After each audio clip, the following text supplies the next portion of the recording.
रोहित पवार यांनी पहिल्यांदाच नितेश राणे यांना चांगलंच सुनावलं। त्याचं झालं असं की शरद पवार यांच्या राष्ट्रवादीचे प्रवक्ते विकास लवांडे यांनी काही दिवसाअगोदर एक व्हिडिओ टाकला होता। त्या व्हिडिओमधून त्यांनी सांगितलं होतं महाराष्ट्रामध्ये काही बाहेरचे घुसखोर आलेत आणि ती लोक वारकरी संप्रदायाचं नाव बदनाम करून फक्त महाराष्ट्रामध्ये राजकारण करतायत। यावरती कीर्तनकार असणारे संग्राम भंडारे आणि त्यांच्या काही 10-15 साथीदारांनी विकास लवांडे यांना आळंदीमध्ये अडवलं, त्यांच्यावरती शाईफेक केली, त्यांना जीवे मारण्याची धमकी दिली। संग्राम भंडारे यांनी विकास लवांडेंना धमकी दिली, जर आमच्या वारकरी संप्रदायातील लोकांचा अपमान केला तर आम्ही सहन करणार नाही। यावरती मात्र वातावरण चांगलंच तापलं। संग्राम भंडारेचा अनेक लोकांनी सपोर्ट केला, जसं की संग्राम जगताप, नितेश राणे।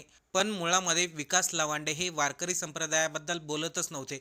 वारकरी संप्रदायामध्ये काही लोक असे घुसलेत जी लोक फक्त राजकारण करतात, त्यांच्याबद्दल ते बोलत होते। यावरती रोहित पवारांनी नितेश राणेंना चांगलंच सुनावलंय। नेमकं काय म्हणाले चला सविस्तर पाहू। कारण का त्या लवांडेने आमच्या साधू संतांबद्दल, आमच्या हिंदू धर्माच्या महाराजांबद्दल जे काय अपशब्द वापरले, त्या दृष्टिकोनातून हिंदू समाजामध्ये हा राग, ही चीड निर्माण होणं साजेशी आहे। मग लवांडेने आपलं थोबाड थोडं बंद केलं असतं। आमच्या हिंदू राष्ट्रामध्ये राहूनच अगर आमच्या साधू संतांवर अगर अशा पद्धतीने कोण खालच्या दर्जाची टीका करण्याची हिंमत होत असेल तर असे कार्यक्रम अपेक्षितच आहेत। लक्षात ठेवावं आणि अवकाळीत राहावं। पांडेंवर शाई टाकून त्याच्याचबरोबर बंदूक दाखवून 12-15 लोक होते असं आम्हाला कळलेलं आहे।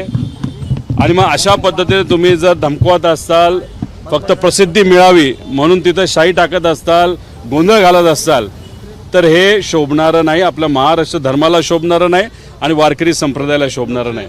खरं तर वारकरी संप्रदायामध्ये असणारे सर्व मान्यवर महाराज, हबप आणि सामान्य लोकांना मला विचारायचं आहे की जे खरे वारकरी संप्रदायाचे लोक असतात, जे खऱ्या अर्थाने संतांचा विचार पुढे घेऊन जाणारे लोक असतात, अशा खालच्या लेवलला शिव्या देत असतात का हो?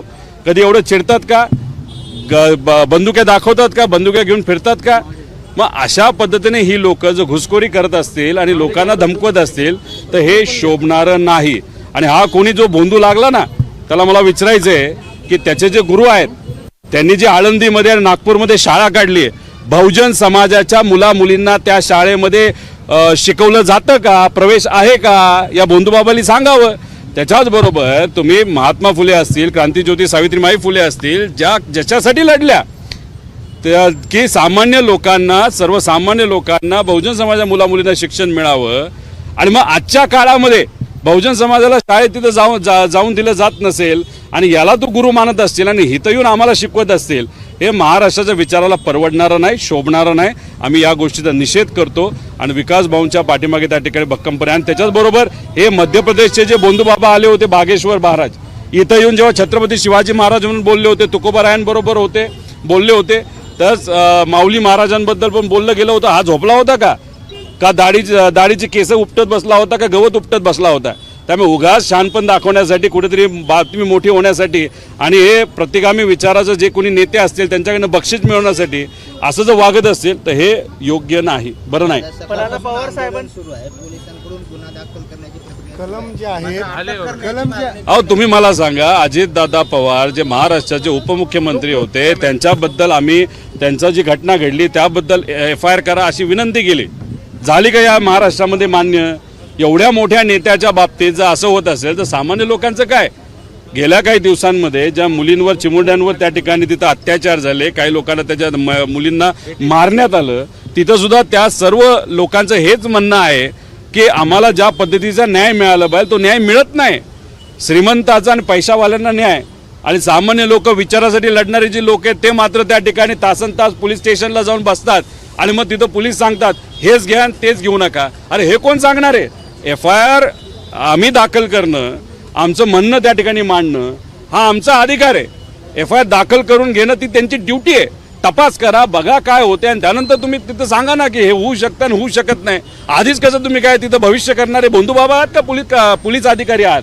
त्यामुळे उगाच पोलीस स्टेशनमध्ये अशा पद्धतीने न वागता जे म्हणणे ते तुम्ही स्वीकारून, आता अर्ध पिक्चर बघितलंच आहे ना, इंक टाकताना बघितलेलं आहे, धमक्या देताना बघितलेलं आहे, शिव्या देताना बघितलेलं आहे। आता बंदुक्या दाखवून काय याचं समोर व्हिडिओ समोर येणार आहेत का? लपून ठेवली असेल, दाखवली असेल. याच्या आधी FIR असे झाले नाहीत का? त्यामुळे मग इथं या विकास भाऊंचं ऐकून FIR दाखल करा, त्याला ताब्यात घ्या, चौकशी करा, खरं काय पुढे आलं पाहिजे. FIR मध्ये जे कलम आहेत ते हलक्या स्वरूपात पोलीस पाठीशी घालतात का? कारण सकाळपासून व्हिडिओ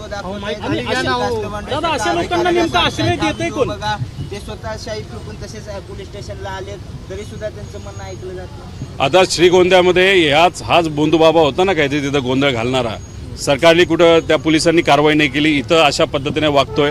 तिथं या महाराष्ट्राचे सभापती राम शिंदे एका खुदक्यात गुंडाबरोबर तिथं कुठं मध्य प्रदेशमध्ये तिथं फोटो टाकतात. आणि मग असे फोटो बघितल्यानंतर जे गुंड असतात त्या गुंड प्रवृत्तीच्या लोकांना असं वाटतं की नाही हे सरकार आपलं सरकार आहे. सामान्य लोकांना वाटतं हे सरकार आपलं नाही, पण गुंडांना वाटतं हे आपलं सरकार आहे, आपलं काहीच होऊ शकत नाही. गोंधळ घाला, मस्ती करा, बंदूक दाखवा, शाई टाका, शिव्या द्या. आता एक कुठला तरी आमदार आई बहिणीवरनं शिव्या देतो अक्षरशः खालच्या लेवलला जाऊन, त्याच्यावर तिथं कारवाई होत नाही. आणि मग सामान्य व्यक्ती एखाद्या FIR करायला गेला, तुम्ही तिथं ऐकून घेत नाही, कलम टाकत नाही. मग पोलिसांनी काय करायचं? फक्त VIP लोकांना प्रोटेक्शन सिक्युरिटी द्यायचं आणि मग सामान्य लोक मात्र हा वाऱ्यावर. हे महाराष्ट्रामध्ये तर अशा गोष्टी होत नव्हत्या. अभिनंदन केलं हल्ला केलं म्हणून नितेश राणेंनी अभिनंदन. आता ज्या व्यक्तीबद्दल तुम्ही बोलताय, जसं पार्टी बदलतात, जसं सरकार बदलतं, तसं ते कपडे बदलतात आणि विचार बदलतात. त्यामुळे त्यांच्या विचाराबद्दल आणि त्यांचं कसं आहे की त्यांना कुठेतरी मुद्दामून सरकारमध्ये मोठ्या नेत्यांनी जवळ केलेलं आहे. कशासाठी? तर राजकीय दृष्टिकोनातून भुंक्यायला. मग कुठेतरी बहुजन समाजाच्या ह्या सर्व नेत्यांना पुढं करायचं, आपण मात्र मागे राहायचं आणि तमाशा बघत राहायचं. त्यातला हे भाग आहेत नितेश भाऊ. त्यामुळे त्यांच्याबद्दल आपण काय बोलणार? त्यांना जे काम दिलं ते काम तिथं करतात. महाराष्ट्रामध्ये आणि देशामध्ये हे काय चाललंय कदाचित काही लोकांच्या लक्षात येईल, पण काही लोकांच्या लक्षात येणार नाही. धर्म आणि जातीचं नाव पुढे करून वातावरण खूप जास्त बिकट होत चाललंय.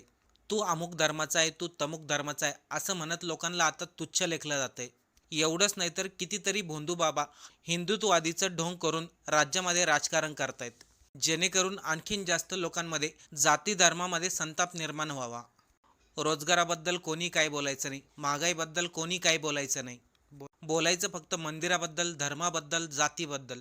आणि त्याबद्दल एखादा विषय निघाला फक्त त्याच विषयावरती महाराष्ट्रामध्ये राजकारण चालू करायचं. म्हणजे जेणेकरून लोकांचं मेन मुद्द्यावरून दुर्लक्ष झालं पाहिजे आणि जाती धर्मामध्ये लोक अडकली पाहिजे. महाराष्ट्रामध्ये, देशामध्ये जे काही चाललंय या सर्वांवरती आता आपल्याला काय वाटतं कमेंट करून नक्की सांगा.